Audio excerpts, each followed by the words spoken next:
Hello friends, welcome back to this channel. दोस्तों, इस video में जयप्रकाश एसोसिएट्स लिमिटेड के लिए हम लोग कुछ बातचीत करेंगे, लेकिन उससे पहले आप लोगों से रिक्वेस्ट करना चाहूँगा। पहले रिक्वेस्ट ये है, अगर आप चैनल को पहली बार देख रहे हैं, मेक श्योर कि सब्सक्राइब करके बेल आइकन को हिट कर लीजिए। दोस्तों, उससे क्या होगा, उससे ये होगा कि वीडियोज़ की आपको नोटिफिकेशन सबसे पहले मिल जाए करेंगी। और दूसरी चीज़, अगर आप डीमैट या ट्रेडिंग अकाउंट ओपन कराना चाहते हैं, डिस्क्रिप्शन बॉक्स में लिंक दिया गया है। दोस्तों, जयप्रकाश एसोसिएट्स लिमिटेड का stock price previous trading session में 8.50 के ऊपर ओपन हुआ था, जो कि इससे पहले वाले दिन के क्लोजिंग प्राइस के बिल्कुल इक्वल था। लो नहीं बनाता है और अचानक आप देखें, यहाँ पे अचानक तो नहीं, एंड होते होते मार्केट के एंडिंग आवर्स में अगर आप देखें तो 9.35 के अपर सर्किट को ना सिर्फ हिट किया, बल्कि उसी के आसपास बिल्कुल जाकर के बंद भी हुआ। 9.30 के ऊपर बंद हुआ, यानी 9.41% के आसपास का यहाँ अपर सर्किट। अब बीएससी के ऊपर अगर आप देखेंगे तो यहाँ पे 9.32 के ऊपर बंद हुआ, जो कि आप यहाँ पे अपर सर्किट तो 10.25 का लगा था। 9.52%, यानी लगभग लगभग अगर हम देखें तो 10% के आसपास का अपर सर्किट यहाँ पे लग गया था। दोस्तों, इसके पीछे कारण क्या है, अगर आप कारण पूछेंगे, इसी के ऊपर हम चर्चा करेंगे। लेकिन उससे पहले अगर हम कुछ और पैरामीटर्स देखें तो एनएससी के ऊपर अगर आप देखिएगा तो टोटल एनएससी के ऊपर वॉल्यूम जनरेट हुआ 2,73,36,658। मार्केट कैप है दोस्तों इस कंपनी की 2,282 करोड़ रुपए।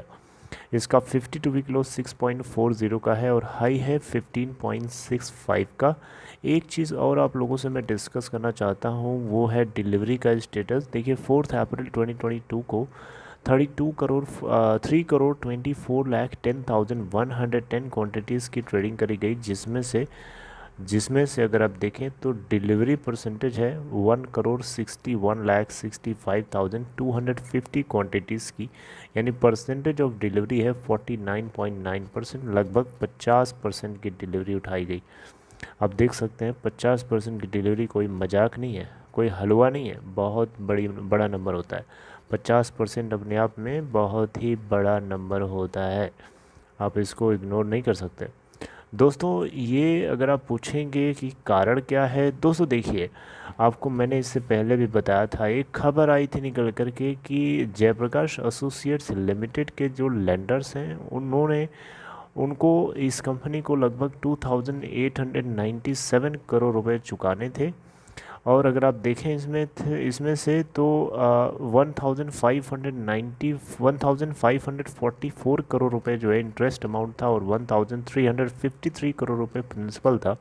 और 35 टोटल लेंडर्स हैं यहाँ पे, जिनका टोटल ये डेट इनको 28 फरवरी 2022 को जो है चुकाना था, लेकिन ये उसको चुक गए चुकाने से। तो दोस्तों, यहाँ पे अगर आप देखें तो कंपनी के पास जो टोटल डेट है, कर्जा है, सारे लेंडर्स का मिला करके लगभग लगभग आप देखिए यहाँ पे ये चीज़ इसमें मेंशन भी है दोस्तों, राइट। 27,560 करोड़ रुपए के आसपास की है।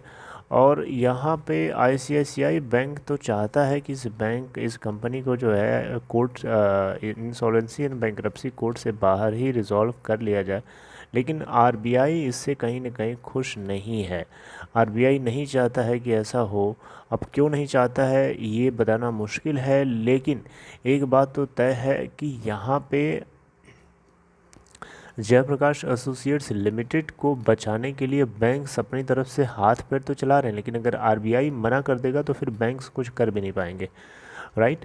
अब यहाँ पे 10% के पीछे ये 10% के आसपास का अपर सर्किट यहाँ पे क्यों लग गया, क्योंकि खबर तो ऐसी नहीं थी, खबर तो ऐसी थी कि यहाँ पे 10% का लोअर सर्किट लग सकता था। लेकिन क्या हुआ ऐसा, दोस्तों आपको बताना चाहूँगा। 4 अप्रैल 2022 यानी कल के दिन जो है एक सुनवाई होनी थी, ज़रूर ये बात सही है, लेकिन सुनवाई इसकी नहीं थी, जेपी इंफ्रा की सुनवाई थी। वो खबर भी मैंने आपको बताई थी। आप यहाँ देख सकते हैं, ये खबर भी मैंने आप लोगों तक कन्वे किया था कि अब देखिए यहाँ पे ये चीज़ मेंशन है साफ साफ साफ यहाँ पे।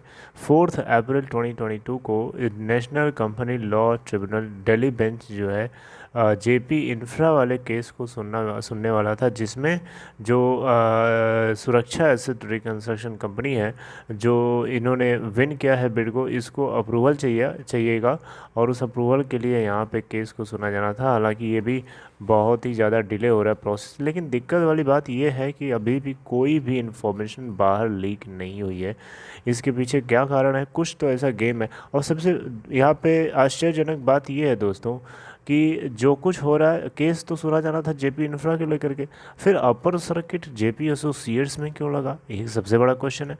और लगा भी है, चलिए मान लेते हैं लगा है, तो लगा है तो कोई ना कोई ऐसा कारण जरूर है जो 4 अप्रैल 2022 को हुआ है, लेकिन हम आम पब्लिक तक वो चीज़ पहुंचने नहीं दी गई है।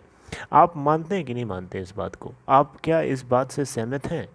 मेरा सीधा सीधा मतलब है बताने का कि कोई न कोई ऐसा जेन्युइन कारण जरूर है जो पीठ पीछे हो रहा है, लेकिन आम पब्लिक तक वो बात नहीं पता चलने दी गई है। किसी भी न्यूज़ एजेंसी वाले ने इसको पब्लिश नहीं किया है, ना किसी ने कवर किया आर्टिकल के अंदर, कहीं पे भी कोई चू तक नहीं किया है, लेकिन अपर सर्किट लग गया। तो कोई ना कोई ऐसी चीज़ तो है, इनसाइडर्स को पता होती है कुछ चीज़ें कि हाँ ये चीज़ हो रही है या नहीं हो रही है। बात तो लीक हो जाती है, कितना भी सेबी अपनी तरफ से रिस्ट्रिक्शंस लगा ले, लेकिन चीज़ें लीक हो ही जाती हैं अल्टीमेटली। लेकिन आम पब्लिक तक वो बात नहीं पहुंच पाती है। जब तक आम पब्लिक तक पहुंचती है वो बात, तब तक वो पहले जो जो पहली वाली बात होती है उसका जो असर होता है वो डाइल्यूट हो चुका होता है।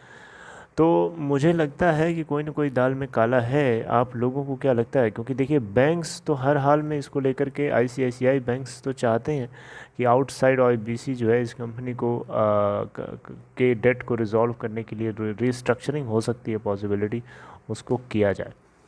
आपका क्या ख्याल है? कोई अगर कमेंट बॉक्स में अगर इन्फॉर्मेशन अगर चाहें तो हिंट कर सकते हैं, उसके ऊपर हम लोग डिटेल में चर्चा करेंगे बाद में। चलिए अपना ख्याल रखिए, all the best, take care and have a nice day. And जो कुछ होगा आगे अपडेट हम लोग उसको डिस्कस करेंगे, परेशान ना होइए।